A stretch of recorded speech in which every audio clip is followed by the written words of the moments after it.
સુરેન્દ્રનગર જિલ્લાના થાનગઢ નગરમાં ફૂલવાડી વિસ્તારની શાંતિમાં વર્ષોથી બિરાજમાન છે માં મેલડીનું એક અતિ પ્રાચીન અને ચમત્કારિક મંદિર. આ મંદિરની ખ્યાતિ દૂર દૂર સુધી ફેલાયેલી છે અને ભક્તો અહીં પોતાની મનોકામનાઓ લઈને આવે છે.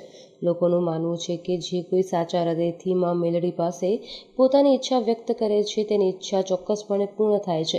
એટલે જ આ મંદિરને માંગે તે મળે છે આ મંદિરે ના નામે પણ ઓળખવામાં આવે છે. થાનગઢમાં દર પૂનમે એક અનેરો ઉત્સવ જેવો માહોલ હોય છે. ભક્તો દૂર દૂરથી માં મેલડીના દર્શન કરવા અને તેમની કૃપા પ્રાપ્ત કરવા માટે ઉમટી પડે છે. અને આ પૂનમે પણ કંઈક આવું જ થયું. શ્રી બાવળવાળા મેલડીમાં મકવાણા પરિવાર સેવા ટ્રસ્ટના ભવ્ય મહાપ્રસાદનું આયોજન કરવામાં આવ્યું હતું. સવારથી જ મંદિર પરિસરમાં ભક્તોની ભીડ જમવા લાગી હતી. સૌ કોઈના ચહેરા પર માં મેલડીના દર્શનનો અને પ્રસાદ ગ્રહણ કરવાનો ઉત્સાહ સ્પષ્ટ દેખાઈ રહ્યો હતો. મંદિરના સ્વયંસેવકો અને શ્રી બાવળવાળા મેલડીમાં મકવાણા પરિવાર સેવા ટ્રસ્ટના સભ્યો ખડે પગે રહીને વ્યવસ્થા સંભાળી રહ્યા હતા. જ્યારે મહાપ્રસાદ શરૂ થયો ત્યારે એક અલૌકિક દ્રશ્ય સર્જાયું. હજારો ભક્તોએ એક પંગતમાં બેસીને પ્રેમ અને શ્રદ્ધા સાથે પ્રસાદનો લાભ લીધો અને પ્રસાદ ગ્રહણ કરીને સૌ કોઈએ તૃપ્તિનો અનુભવ કર્યો.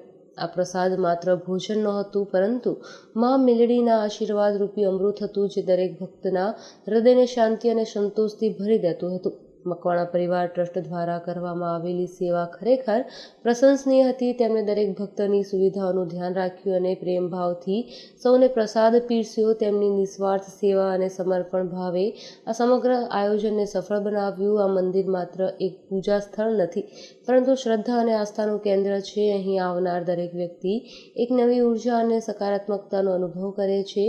માં મેલડીના ચમત્કારોની વાત લોકોના મુખે સાંભળવા મળે છે, જે આ મંદિરની મહિમાને વધુ ગાઢ બનાવે છે.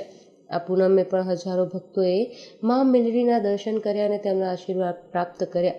મહાપ્રસાદે સૌને એક તાંતણે બાંધી રાખ્યા અને ભક્તિમય વાતાવરણમાં એક અનોખો આનંદ જોવા મળ્યો.